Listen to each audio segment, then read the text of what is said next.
ভালো কাজের শুরুতে বিসমিল্লাহ। সুবহানাল্লাহ। সব ভালো কাজের শুরুতে কি? বিসমিল্লাহ। এটা হেলায় খেলায় উড়াইয়া দিবেন না কথাটা, এটা গুরুত্ব সহকারে নেবেন যে বিসমিল্লাহ এটা গুরুত্বপূর্ণ। আল্লাহর নামে শুরু করা।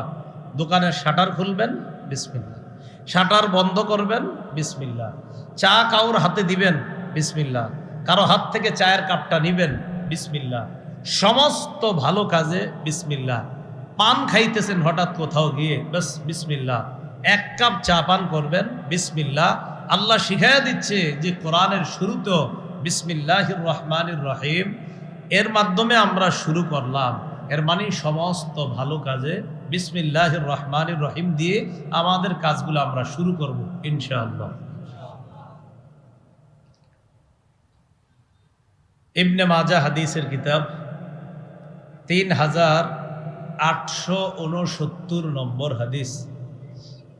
এই হাদিসের মধ্যে আসছে قال رسول الله صلى الله عليه وسلم ما من عبد يقول في صباح كل يوم ومساء كل ليلة بسم الله الذي لا يضر مع اسمه شيء في الأرض ولا في السماء وهو السميع العليم 3 مرات ফায়াদুরহু। নবীজি বলেন, কেউ যদি প্রতিদিন সকালে আর সন্ধ্যায় 3 বার এই দোয়াটা পড়ে, বিসমিল্লাহিল্লাযী লা ইয়াদুররু মা ইসমিহি শাইউন ফিল আরদি ওয়ালা ফিস সামা ওয়া হুয়াস সামিউল আলিম। এই দোয়াটা কেউ যদি সকালে 3 বার পড়ে, বিকালে 3 বার পড়ে, আল্লাহর নামে লা ইয়াদুররু মা ইসমিহি শাইউন, আল্লাহর নামে কোনো জিনিস ক্ষতি করবে না, ফিস সামা শাইউন ফিল আরদি, জমিনেও ক্ষতি করবে না, আসমানেও ক্ষতি করবে না, ওয়া হুয়াস সামিউল আলিম, তিনি সর্বশ্রোতা সর্বজ্ঞানী। এটা হলো এই দোয়ার অর্থ। বিসমিল্লাহ, আল্লাহর নামে, আল্লাযী লা ইয়াদুররু মা ইসমিহি শাইউন, যার নামে কোনো জিনিস ক্ষতি হতে পারে না, ক্ষতি করতে পারে না, ফিল আরদি ওয়ালা ফিস সামা, দুনিয়াতেও না আসমানেও না, তিনি সর্বশ্রোতা সর্বজ্ঞানী। এই দোয়াটা যদি কেউ সকালে 3 বার বিকালে 3 বার পরে, দুনিয়ার কোনো কিছু তাকে ক্ষতি করতে পারবে না। এখন অনেকের অভিযোগ, পড়ি তো কাম হয় না। যেদিন কাম হয় না সেদিন আপনি খোঁজ করে দেখেন পড়েন নাই। হ্যাঁ, একদিন দেখবেন বলবে আমার তো আজকে সমস্যা হয়েছে, এই দোয়া তো আমি ডেলি পড়ি, তো আজকে পড়ছেন নি? কয় না, আজকে পড়ি নাই। তো আজকে পড়েন নি দেখি দুই। প্রতিদিন 3 বার সকালে সন্ধ্যায়, তাহলে আল্লাহর নামে কোনো কিছু ক্ষতি করতে পারে না। আল্লাহ আমল করার তৌফিক দান করেন। চিঠিপত্র কারো কাছে যখন লিখবেন, বিসমিল্লাহির রহমানির রহিম দিয়ে লিখবেন।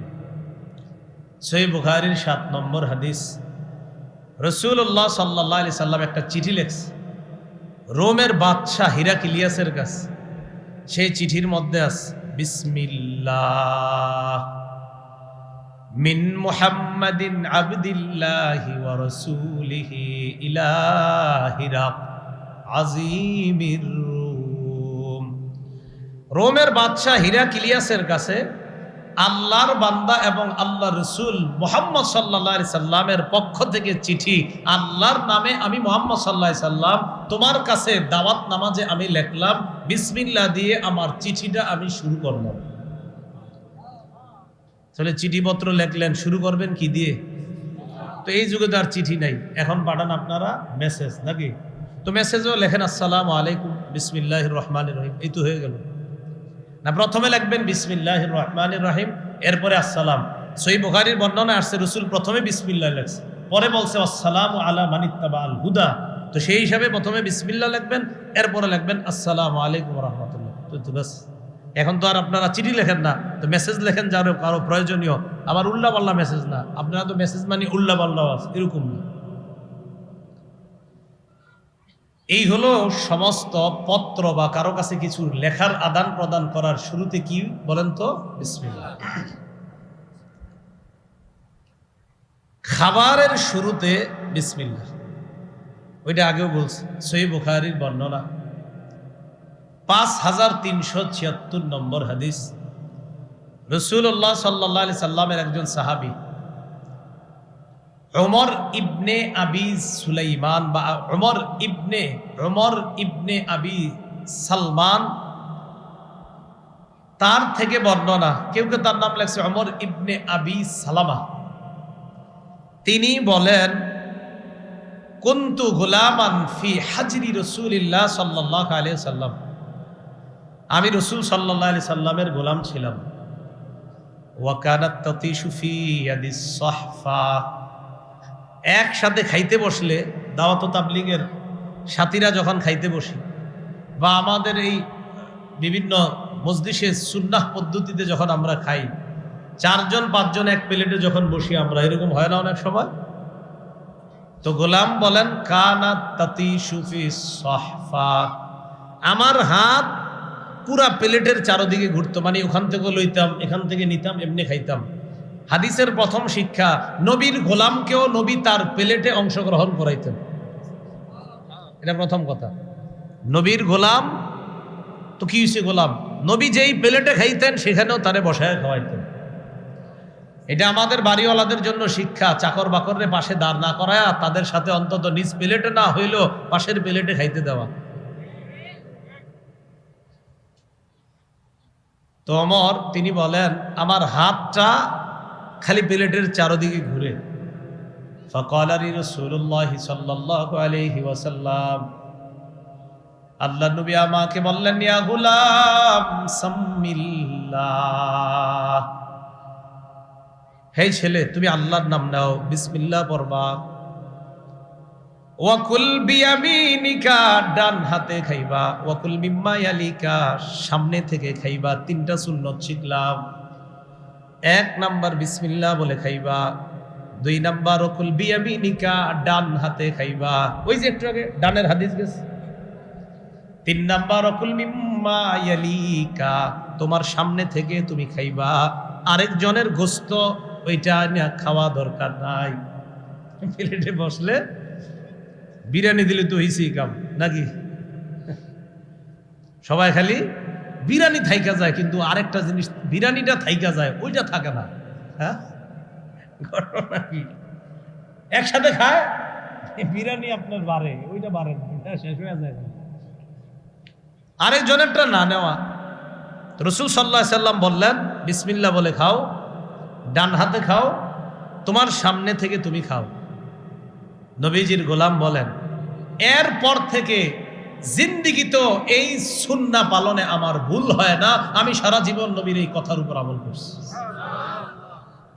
করবো তো ইনশাল্লাহ আমরা আমল। তাহলে আমরা সমস্ত কাজের শুরুতে কি বলব? বিসমিল্লাহ। রাতের বেলা যখন হয়, মাগরিবের সময়টা খুব গুরুত্ব দিয়ে শোনেন কথাটা, মাগরিবের সময়, ওই সময় ঘরের শিশু যারা আছে তাদেরকে আটকায় রাখবেন। শিশুদেরকে ওই সময়টা চেষ্টা করবেন তারা যেন বাহিরে না যায়, ওই সময় যেন তারা বাহিরে না যায়, খুব চেষ্টা করা।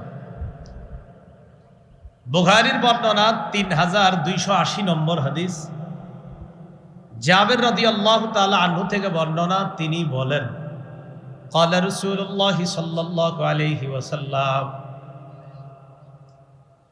ইযা ইস্তাজনাহাল লাইল আও ক্বালা জুনহুল লাইল, নবীজি বলেন, ইযা ইস্তাজনাহাল লাইল, সূর্য অস্ত যাওয়ার পর যখন সন্ধ্যা নেমে আসে, সূর্য অস্ত গেছে, সন্ধ্যা নেমে আসছে, নবীজি বলেন, কুফু সিবিয়ানাকুম, তোমরা তখন তোমাদের বাচ্চাগুলাকে আটকায় রাখবা, শিশুদেরকে আটকায় রাখবা। সূর্য অস্ত যাওয়ার পর সন্ধ্যা যখন নেমে আসে, আল্লাহ নবী বলেন, কুফু সিবিয়ানাকুম, শিশুদেরকে তখন আটকায় রাখবা। ফাইন্নাশ শায়াতিনা তানতাশিরু হিনাইযিন, আল্লাহ নবী বলেন, শয়তান তখন দুনিয়ার চারদিকে ছড়ায়া পড়ে। মাঝে মাঝে আইসা কোন হুজুর ছেলের উপরে আসর পড়ছে, তোর বই তো আপনি ওই সময় তো ছেলের ঘরে আটকায় রাখেন নাই, মেয়েটারে আটকায় রাখেন নাই, তো আসর বদ আসর তো তার উপর হবেই। নবীজি বলেন, তখন শয়তান ছড়ায়া পড়ে, ওই সময় তোমরা সন্তানদেরকে আটকায় রাখবা। ফাইদা যাহাবা সাআতুম মিনাল ইশা, রাতের কিছু অংশ যখন চলে যায়, ফাখাল্লুহুম, তখন আবার তাদেরকে ছেড়ে দাও। তাহলে রাতের কিছু অংশ গেলে ছেড়ে দিও, কিন্তু রাতের শুরু অংশটা সূর্যাস্তের পর যখন সন্ধ্যা নামে শিশুদেরকে আটকায় রাখো, কিছু অংশ যাওয়ার পর তাদেরকে ছেড়ে দিবা, তখন আর সমস্যা নাই। আর কি করবা তখন? ওয়া আগলিক বাবাকা ওয়াযকুর ইসমাল্লাহ, ঘরের দরজাটা আটকায় দিবা বিসমিল্লাহ বলে। ঘরের দরজা আটকাবো কি বলে? রাতের বেলা আপনার বিবি ঘরের দরজা আটকায় রাখবে বিসমিল্লাহ বলে। আপনি যখন অফিস থেকে যাইবেন রাত 8টা 9টা 10টার দিকে, দরজা যখন নক করবেন, বিবি যখন দরজা খুলবে, খোলার আগে পড়বে বিসমিল্লাহ। দরজা বন্ধ করার সময়ও বিসমিল্লাহ, দরজা খোলার সময়ও বিসমিল্লাহ। তো নবীজি বলেন দরজা বন্ধ করবা, বিসমিল্লাহ পড়বা। এরপর ওয়াউকি সিকাআকা ওয়াযকুর ইসমাল্লাহ, তুমি যে গ্লাসে পানি পান করো ওই পান পাত্রটা ঢাইকা রাখবা বিসমিল্লাহ বলে। রাতের বেলা শোয়ার সময় পাশে গ্লাস রাখেন না, বিসমিল্লাহ বলে এটা ঢাইকা রাখবেন। এরপর নবী বলেন ওয়াখাম্মির ইনাআকা ওয়াযকুর ইসমাল্লাহ, তুমি তোমার বাসন তোষণ, তরি তরকারি ভাতের ডেক ডেকচিগুলা বিসমিল্লাহ বলে ঢেকে রাখবা। ফ্রিজের মধ্যেও যদি রাখেন ঢাইকা রাখা দরকার। নবী বলেন ওয়ালাউ তারুদু আলাইহি শাইআ, পুরা ঢাকনা যদি দিতেও না পারো, সামান্য কিছু একটা হলেও ওই পাত্র আর পান পাত্রের উপর রেখে দাও। পুরা ঢাকনাটা নাই, আপনি কিছু একটা বিসমিল্লাহ বলে রেখে দেন, মানে পুরাটা ঢাকার মতো আপনার কাছে কিছু নাই, তো ছোট একটা কিছু হইলো আপনি, নবী বলছে বাস কিছু একটা আপনি বিসমিল্লাহ বলে ওটার উপর রেখে দেন। কি কথাগুলো বুঝে আসছে সবার? পুরা আপনার কাছে পানপাত্র ঢাকার বড় কিছু নাই, তো নবীজি বলছে নাই ওয়ালাউ তারুজু আলাইহি শাইআন, ছোট কিছু হইলো ওইটা ওখানে রাইখা দাও, বাকি বিসমিল্লাহ বলো। তো কথাগুলো মনে থাকবে নি সবার? তাহলে বিসমিল্লাহ পড়ে দরজা আটকানো, দরজা খোলা, পানপাত্রের উপরে কিছু রাখা বিসমিল্লাহ বলে, বাসন তোষণ ডেকচির মধ্যে ভাত আছে তরকারি আছে এগুলোর উপরেও বিসমিল্লাহ বলে কিছু একটা রাইখা দেওয়া। আল্লাহ আমল করার তৌফিক দান করেন।